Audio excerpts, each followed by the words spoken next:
नमस्कार, बुलेटिन में आपका स्वागत है और मैं हूं आपके साथ रितेश कुमार गौतम। 3 जनवरी से शुरू होने वाले माघ मेले की तैयारियों को लेकर तैयारियां अंतिम चरण में आपको बता दें और ऐसे में उप मुख्यमंत्री केशव प्रसाद मौर्य आज संगम नगरी पहुंचे, जहां उन्होंने माघ मेला क्षेत्र पहुंचकर निरीक्षण किया और सभी विभाग के अधिकारियों के साथ बैठक की। इस दौरान डिप्टी सीएम ने मेले को भव्य और दिव्य बनाने के लिए निर्देशित किया। डिप्टी सीएम बोले कि माघ मेले में किसी प्रकार की कोई समस्या ना हो, इसके लिए सभी अधिकारियों को दिशा निर्देश दिए गए हैं। आज प्रयागराज आगमन पर मैं माघ मेला क्षेत्र में औचक निरीक्षण के लिए गया था, क्योंकि माघ मेले को हम मिनी कुंभ मेले के रूप में मनाने के लिए सभी जरूरी कदम उठाने के लिए सरकार ने निर्देश दिए हैं और जो कुछ कमियां हैं उनको निर्धारित समय में पूरा करने और 3 जनवरी से चूंकि मेले का प्रारंभ हो रहा है और 3 जनवरी के लिए कोई काम बकाया न रह जाए, ऐसा निर्देश देकर के अभी आया हूं। और मुझे पूरा विश्वास है कि हम माघ मेले को मिनी कुंभ मेले के रूप में मनाएंगे और सभी जो तीर्थयात्री आने वाले हैं वो केवल गंगा मैया की डुबकी लगा करके ना जाएं, बल्कि 1 महीने का कल्पवास होता है, 1 महीने का कल्पवास करना चाहे करें, नहीं तो अल्पवास 2-4 दिन 5 दिन जरूर मेला क्षेत्र में रह करके यहाँ का जो आध्यात्मिक अलौकिक आनंद है उसको प्राप्त करें। जल शक्ति मंत्री स्वतंत्र देव सिंह ने कांग्रेस नेता मणिकम टैगोर द्वारा आरएसएस पर की गई टिप्पणियों पर तीखी प्रतिक्रिया दी और कहा कि कांग्रेस केवल वंशवाद की राजनीति की चिंता करती है और उसका राष्ट्रीय हित या राष्ट्रवादी विचारधारा से कोई लेना देना नहीं। स्वतंत्र देव सिंह ने कहा कि कांग्रेस शुरू से ही तुष्टीकरण और परिवारवाद की राजनीति करती आई है। यही कारण है कि वो कभी भी राष्ट्रवादी संगठनों या विचारधारा का समर्थन नहीं कर सकती। कांग्रेस आज से थोड़ा प्रतिबंध लगाए। कांग्रेस हमेशा हम लोगों के एंटी रहा। कांग्रेस कभी भी इस राष्ट्र के साथ रहेगा। जो देश के लिए लोगों ने काम किया, जो लोगों ने देश और राष्ट्र के लिए काम किया, चाहे सरदार पटेल हो, महात्मा गांधी, भीमराव अम्बेडकर, अपने सिख गुरु रहे हैं जितने, आज उनके लिए कुछ किया ही नहीं। किसी भी स्वतंत्रता सेनानियों के लिए जो राष्ट्र के लिए जिए, किया नहीं। केवल एक खानदान के लिए, नेहरू से लेकर सोनिया, सोनिया से राहुल, राहुल से प्रियंका तक, केवल वंशवाद की पार्टियां केवल एक परिवार के लिए काम कर रही हैं। पहले तो किसी के नाम सड़क रोड भी नहीं था। राजीव, इंदिरा, संजय, राजीव, इंदिरा, मतलब एक एक परिवार नहीं था। तो आज कम से कम आज उन स्वतंत्रता सेनानियों के नाम आजादी मोदी जी के आने के बाद, चाहे सरदार पटेल की सबसे बड़ी ऊंची प्रतिमा हो या बाबा भीमराव अम्बेडकर जिसने संविधान दिया, संविधान कर्ताओं ने दिया, आज उनके पंचतीर्थ घोषित करने का काम और एक गरीब के कल्याण के लिए आदिवासी, वनवासी, गिरवासी, मुसहर, सहरिया, बनटांगिया। उधर कानपुर देहात के अकबरपुर में पूर्व प्रधानमंत्री अटल बिहारी वाजपेयी के जन्म शताब्दी वर्ष 2024-25 के अवसर पर अटल स्मृति सम्मेलन और एसआईआर कार्यशाला का आयोजन किया गया, जहां मुख्य अतिथि के रूप में प्रदेश महामंत्री अनूप कुमार गुप्ता शामिल हुए। उन्होंने दीप प्रज्वलित कर कार्यक्रम की शुरुआत की। इस दौरान उन्होंने अटल जी द्वारा लिखी गई प्रसिद्ध कविताओं की पंक्तियों का उल्लेख किया, उनके राष्ट्र प्रेम, दूरदर्शी सोच की सराहना की। वहीं राज्य मंत्री प्रतिभा शुक्ला ने अटल बिहारी वाजपेयी के जीवन पर प्रकाश डाला और कहा कि अटल जी ने राजनीति को सेवा का माध्यम बनाया। आज ये अटल का जन्म शताब्दी समारोह हम लोग मना रहे थे, अटल जी की स्मृतियों को याद करते हुए कि किस तरह से प्रधानमंत्री अटल बिहारी वाजपेयी जी ने देश के लिए योगदान दिया। साथ ही साथ मतदाता पुनरीक्षण अभियान में जो कार्यक्रम संपन्न हुआ, उसमें आगे क्या गतिविधियां हैं उस पर भी जागरूकता अभियान चलाया गया और इसमें कार्यकर्ताओं को प्रेरित किया गया किस तरह से मिलकर सबको आगे बढ़कर काम करना है। हम बस उनके विषय में यही कहेंगे, छोटे मन से कोई बड़ा नहीं होता, छोटे मन से कोई खड़ा नहीं होता। अटल जी की तपस्या याद करते हुए ये वर्ष चल रहा था और इस नाते से अटल स्मृति सप्ताह के कार्यक्रम के अंतर्गत आज यहाँ अकबरपुर रनिया विधानसभा का अटल स्मृति सम्मेलन का कार्यक्रम यहाँ पर आयोजित था। संपूर्ण मंडल के सभी शक्ति केंद्रों से, मंडलों से, बूथों से कार्यकर्ता यहाँ पर आए हुए थे।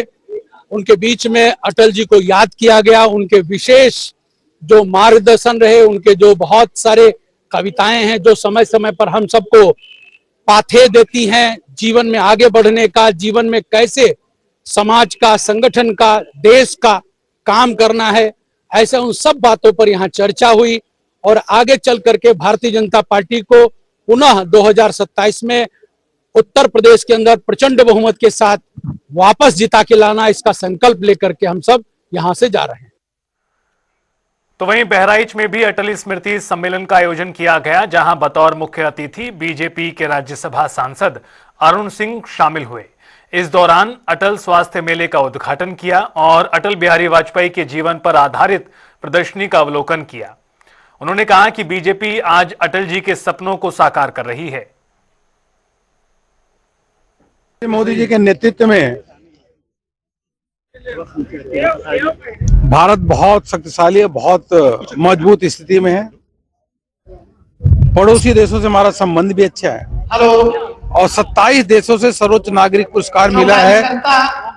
तो विश्व के एक नेता माननीय प्रधानमंत्री मोदी जी को केंद्र सरकार पूरा बांग्लादेश की स्थिति में ध्यान दे रही है और जो उचित कार्रवाई होगी करेंगे। जो हमारी केंद्र और प्रदेश सरकार में जो काम हुआ है वो देश के इतिहास में सबसे अधिक काम अगर कहीं हुआ तो मोदी जी के नेतृत्व में देश भर में कई करोड़ पेड़ लगाए गए, एक पेड़ माँ के नाम, तो मोदी जी के नेतृत्व में हुआ।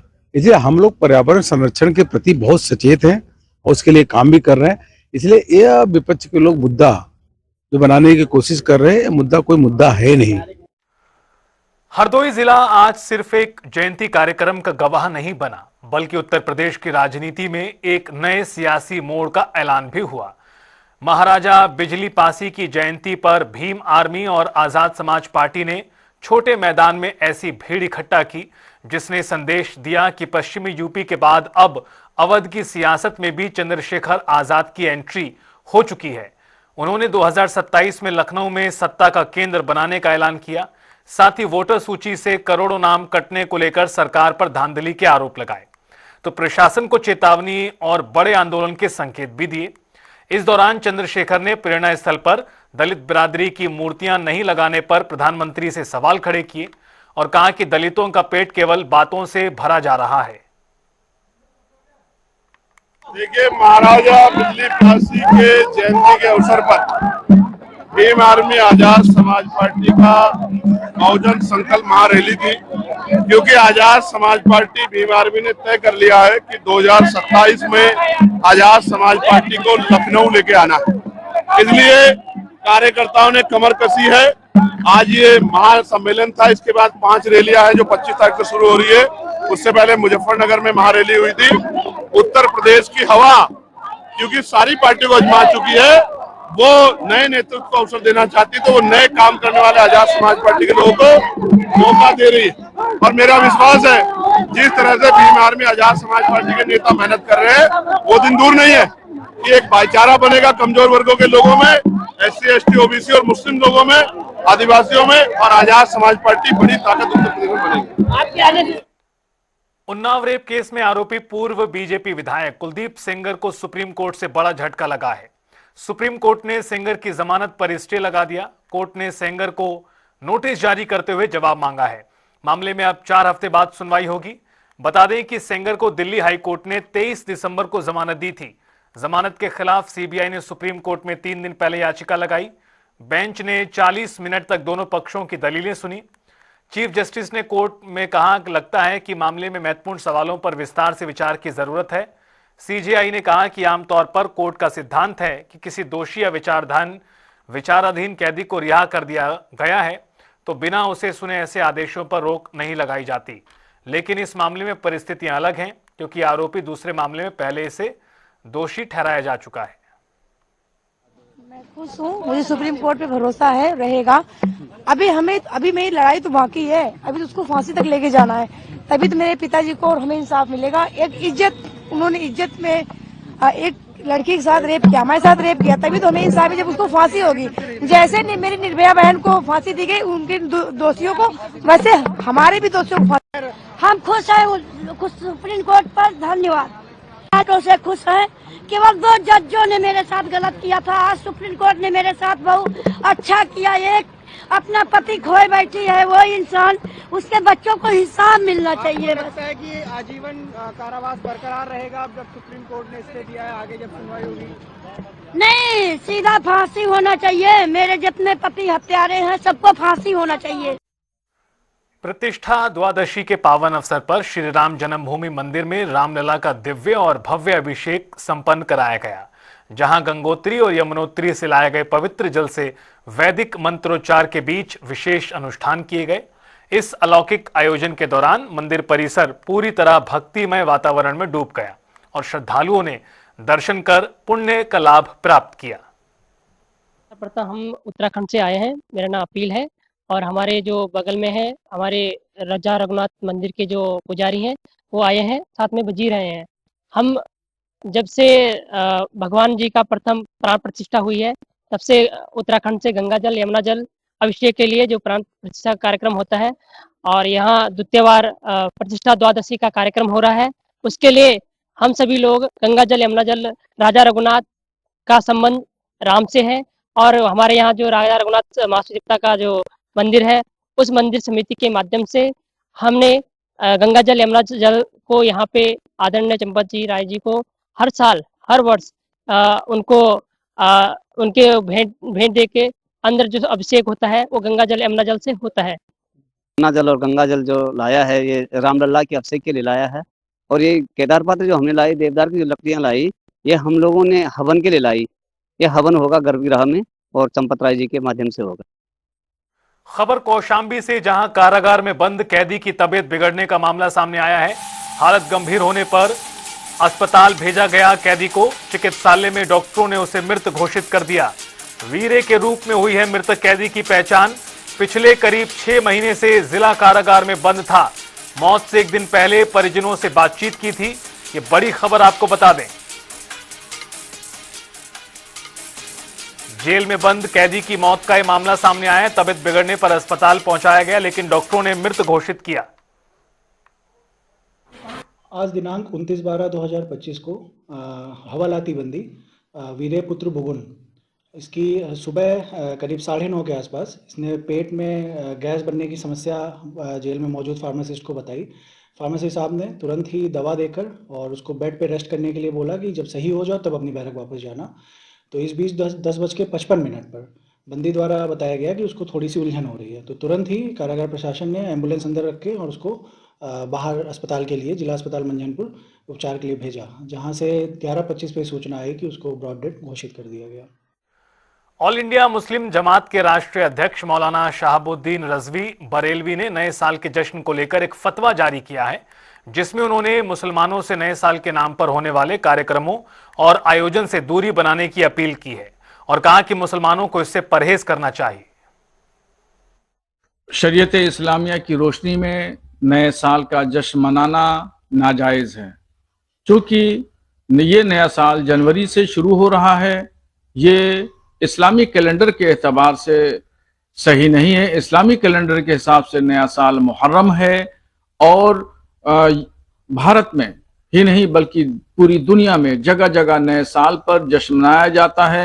और 31 दिसंबर की रात में तमाम शोर शराबा, हंगामा, लहबो लईब, खेल कूद, फजूल खर्ची, वाहियात बातें, फहाशी, तमाम चीज़ें होती हैं। इसलिए मैं तमाम मुस्लिम लड़के और लड़कियों से गुजारिश करूंगा कि वो कतई नए साल का जश्न न मनाएं। नए साल का जश्न मनाना यूरोपियन कल्चर की अलामत है, न ये इस्लामिक कल्चर है, न भारतीय कल्चर है। केंद्र और प्रदेश सरकारें किसानों की आय दोगुनी करने और उन्हें आत्मनिर्भर बनाने के लिए किसान सम्मान निधि जैसी कई योजनाएं चला रही हैं, लेकिन जमीनी हकीकत बिल्कुल उलट है।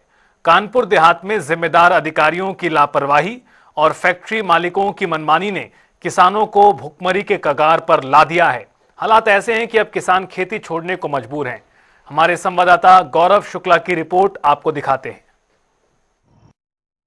उत्तर प्रदेश सरकार जहां तमाम योजनाओं के माध्यम से किसानों को लाभान्वित करने का काम कर रही है, उनकी आय दोगुनी करने का काम कर रही है, लेकिन ये कानपुर देहात जिसे कृषि प्रधान जिला माना जाता है, यहाँ 70% लोगों की जो आजीविका है वो खेती से जुड़ी है। सबसे पहले दिखाएंगे आपको ये तस्वीरों में फैक्ट्री, और फैक्ट्री से निकलने वाले पानी से बर्बाद होती है फसलें, जिनमें अभी तक पानी भरा पड़ा है। किसानों ने धान की फसलें बोई थी, अभी तक जो है वहां का पानी नहीं निकला। और सबसे बड़ी तस्वीर आपको दिखाएंगे पर लगभग 400 से 500 बीघा जो जमीन आज तक इस वजह से खराब पड़ी हुई है, क्योंकि यहाँ के पानी का निकासी नहीं बनी है।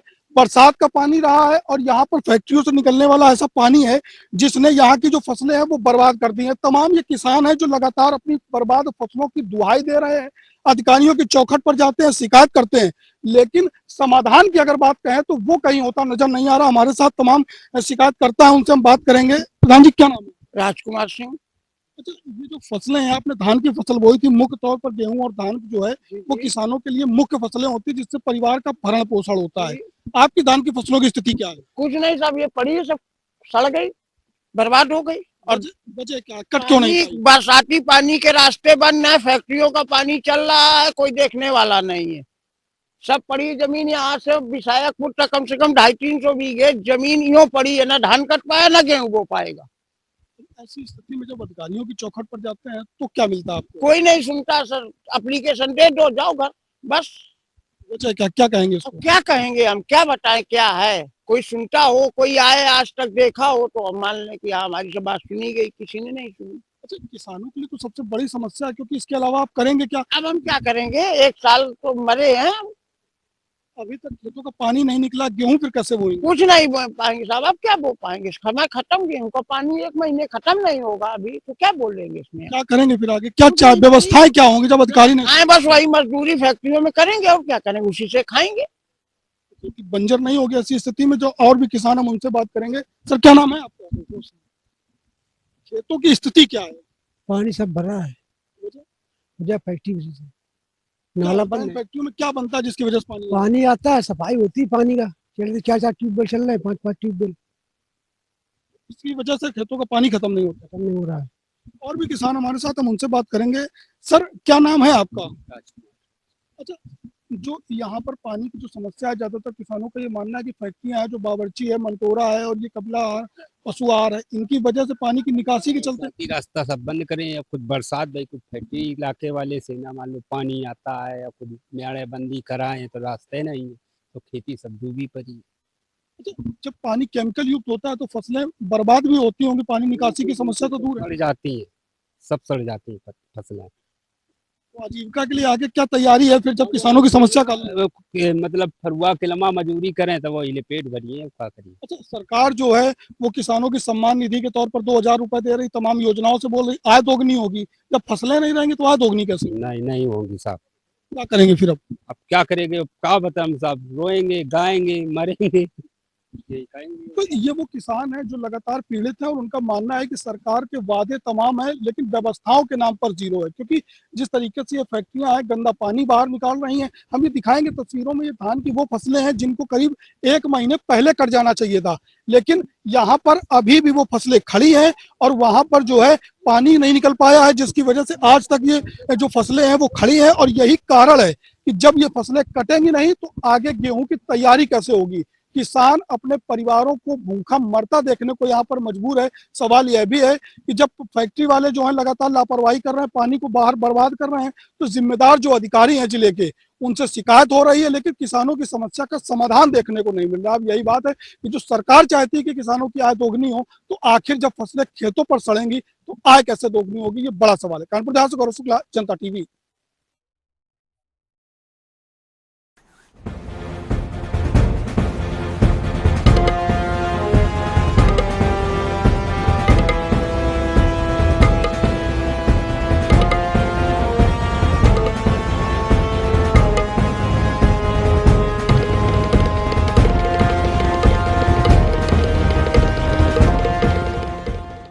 और चलिए आपको दिखाते हैं उत्तर प्रदेश की खबरें ताबड़तोड़ अंदाज में। सहारनपुर में मोटरसाइकिल पार्ट्स की दुकान में लगी भीषण आग, दुकान और स्कूटर जलकर खाक। दमकल विभाग ने मौके पर पहुंचकर काबू पाया। बदायूं के लहरा लाडपुर गांव में 16 वर्षीय नाबालिग का मिला शव 19 दिसंबर से था लापता। पुलिस ने पोस्टमार्टम के लिए भेजकर गहन जांच शुरू की। अलीगढ़ के रोरावर थाना क्षेत्र में चोरों का आतंक। गांव नौगवा अर्जुनपुर से 2 भैंस चोरी। डेयरी संचालक को 1.25 लाख का नुकसान। पुलिस को दी शिकायत। कुशीनगर में बेखौफ अवैध बालू खनन। बिना परमिट दिन दिहाड़े सड़कों पर दौड़ रही ओवरलोड ट्रैक्टर ट्रॉलियां। शिकायतों के बावजूद जिम्मेदार अधिकारी बैठे हैं मौन। प्रशासन पर उठे सवाल। अलीगढ़ के अकराबाद क्षेत्र में 24 वर्षीय युवक की संदिग्ध मौत। पिता ने देवरानी पर तंत्र मंत्र से हत्या का आरोप लगाया। जांच जारी। नोएडा सेक्टर 39 में नौकर निकला चोर। साथियों संग रची 50 लाख की चोरी की साजिश। खुद को बनाया बंधक। पुलिस ने नौकर समेत 3 आरोपियों को किया गिरफ्तार। कैश और ज्वेलरी बरामद की गई। ललितपुर में सहरिया जनजाति के ग्रामीणों का कलेक्ट्रेट पर धरना। वन अधिकार खेती पट्टों की मांग। राष्ट्रपति को संबोधित ज्ञापन। 2006 वन अधिनियम के बाद उपेक्षा का आरोप। फतेहपुर में दादा की हत्या का खुलासा। घरेलू विवाद में पोते ने लाठी डंडे से उतारा मौत के घाट। पुलिस ने आरोपी धर्मेंद्र को किया गिरफ्तार। अयोध्या में भारतीय राज्य पेंशनर्स महासंघ का राष्ट्रीय अधिवेशन हुआ संपन्न। भीमसेन सागर चौथी बार राष्ट्रीय उपाध्यक्ष निर्वाचित हुए। 22 राज्यों के 750 पेंशनर्स शामिल हुए।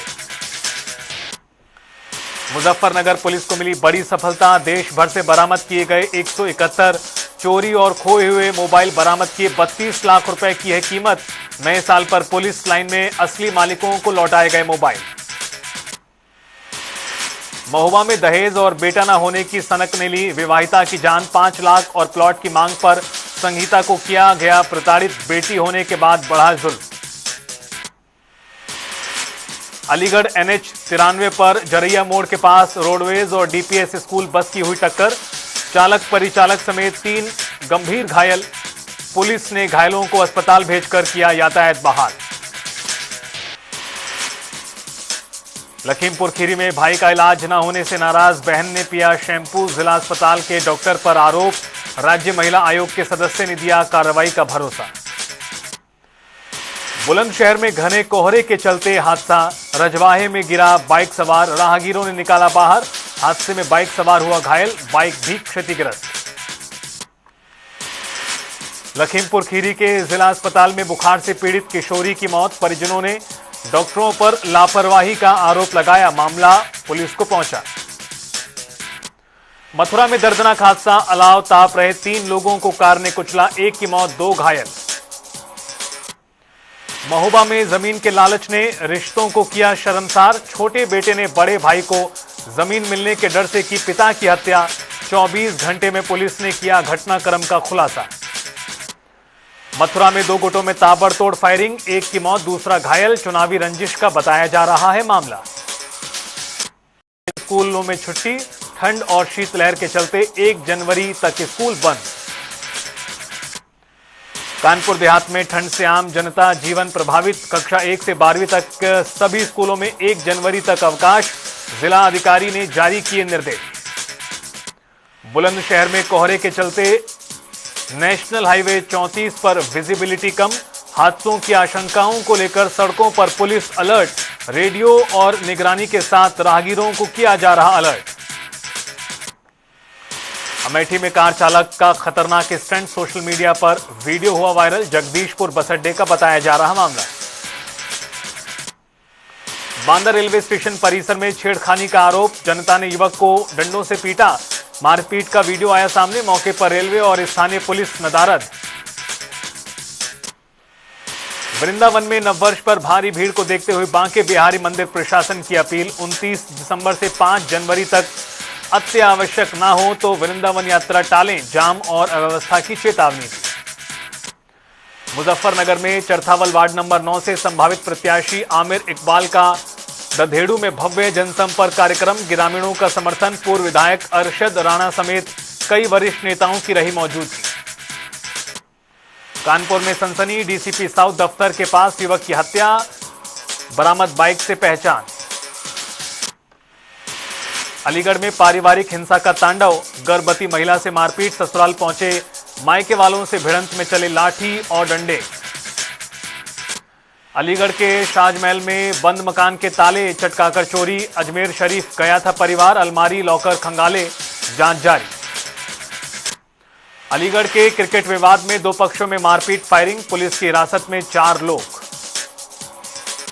अलीगढ़ में रिश्तेदारी में बीच बचाव पर मां बेटे पर चाकू से हमला, घायल को कराया गया भर्ती।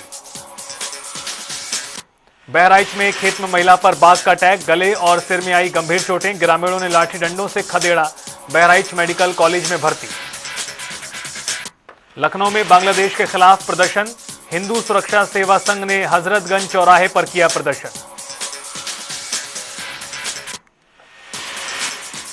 कन्नौज के मेडिकल कॉलेज परिसर में असिस्टेंट कुक के पद पर तैनात युवक की संदिग्ध मौत, कमरे में पाया गया शव। बदायूं में अंतर जनपदीय चोर गिरोह का 25,000 का इनामी बदमाश मुठभेड़ के दौरान गिरफ्तार। कन्नौज में पाल चौराहे के पास ट्रक के अचानक ब्रेक लगाने से डीसीएम में जोरदार टक्कर, चालक कैबिन में फंसा, पुलिस ने निकाला बाहर। ग्रेटर नोएडा में यमुना एक्सप्रेसवे पर 3 कारों की जोरदार टक्कर, 2 कारों में लगी भीषण आग।